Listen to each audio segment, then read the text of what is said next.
चिड़िया अपने बच्चों के साथ रहती थी। घर बहुत पुराना होने की वजह से उनके घर के अंदर ओस आती थी। वो गरीबी में किसी तरह अपना गुजर बसर कर रही थी, लेकिन उसके बच्चे बहुत भूखे थे। मम्मा मम्मा, मुझे बहुत भूख लगी है मम्मा, प्लीज मुझे भोजन लाके देना। हाँ मम्मा, और मुझे बहुत सर्दी लग रही है, खिड़कियों से बहुत ओस आ रहा है मम्मा, आप कुछ करती क्यों नहीं मम्मा? कुहू बेटा, मैंने तो खिड़कियों पर पर्दा लगाया था, लेकिन वे पर्दे पुराने हो गए थे। आंधी की वजह से वे सभी फट गए हैं। आओ मेरे पास आ जाओ तुम लोग, मैं अपने पंखों में छुपा लेती हूँ। भूखे पेट और सर्दियों में ही ऐसे उनकी सुबह हो जाती है। बच्चों, आप लोग अपना ख्याल रखिएगा, मैं भोजन लेने जा रही हूँ। आप लोग भूखे थे ना, मैं भोजन लेकर आऊंगी, लेकिन आप लोग बाहर कहीं मत जाना। ठीक है मम्मा, लेकिन आप जल्दी आइएगा। भैया, आप बाहर जाकर देखें, बाहर धूप निकली है, हम लोग छत के ऊपर चलते हैं, बाहर खेलते हैं। नहीं कुहू बहन, मम्मा ने हम लोगों को मना किया है कि हम लोग कहीं बाहर ना निकले, नहीं तो चील हम लोग को ले जाएगा। लेकिन भैया, हमको बहुत सर्दी लग रही है, आप कुछ करें। इस तरह रोनी अपनी बहन को सर्दी में ठिठुरते देख नहीं पा रहा था और वह रिस्क लेके अपनी बहन को छत पे ले जाता है। पड़ोस में ही गौरी कवि और उसका बेटा टिंकू बैठे हुए थे।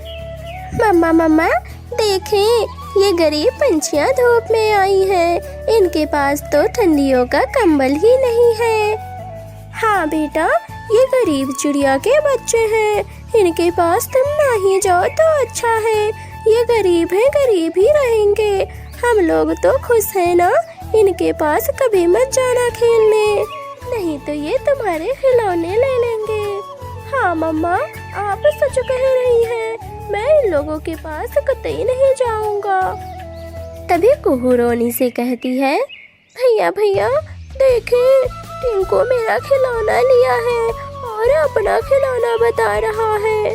बहन, तुम उनको खिलौना खेलने दो, मम्मा ने हमको सिखाया है कि जो चीज कोई अपनी बताए उसे वापस नहीं लेना चाहिए।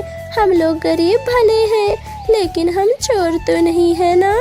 वो लोग चोरी करते हैं, उनकी मम्मा ने वही सिखाया है, हम लोग चोरी नहीं करेंगे, हमारी मम्मा हमको नहीं सिखाई है। हाँ भैया, आप सच कह रहे हैं, हम लोग गरीब हैं तो क्या हुआ, हम लोग का दिल तो बड़ा है ना। क्या क्या, तुम लोग क्या गुटरगू कर रहे हो, अभी बताती हूँ। तुम लोग हमको चोर बोल रहे हो, रुको रुको अभी बताती हूँ। इस तरह गौरी कवि एक डंडा लेकर उन दोनों बच्चों को मारने आती है। वे दोनों बच्चे ठीक से उड़ना भी नहीं सीखे थे, लेकिन वे लोग अपने बचाव में भागने लगते हैं। रानी अपने बहन को लेकर उड़ने लगता है, क्योंकि उसे थोड़ा बहुत तो उड़ने आता है, लेकिन कुहू को तो बिल्कुल भी उड़ने नहीं आता। वे दोनों उड़ते उड़ते बहुत दूर के जंगल में पहुंच जाते हैं। भैया रुक जाएं, गौरी आंटी अब नहीं आ रही है। फिर दोनों बच्चे वहीं रुक जाते हैं।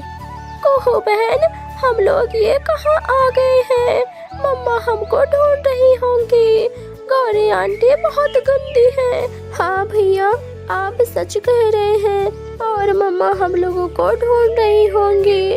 भैया, मुझे बहुत जोर की भूख लगी है। कुहू बहन, तुम परेशान ना हो, मैं कुछ करता हूँ।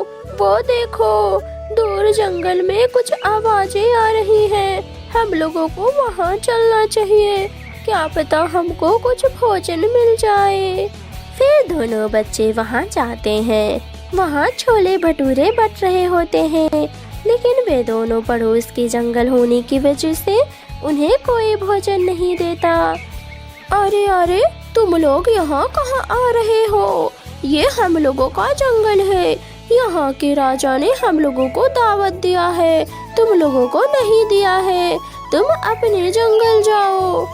आंटी जी, हम लोगों को बहुत भूख लगी है, हम लोगों ने काफी टाइम से कुछ भी नहीं खाया, आप मुझे थोड़ा सा भोजन दे दे। लेकिन फिर वो आंटी उन दोनों बच्चों को भोजन नहीं देते हैं। रोनी और कुहू बहुत दुखी होते हैं। वे पास वाले पेड़ के पास जाकर बैठ जाते हैं। एक गांव में आग लगी, सभी लोग उसे बुझाने में लगे। वहीं एक चिड़िया अपने चोंच में पानी भरती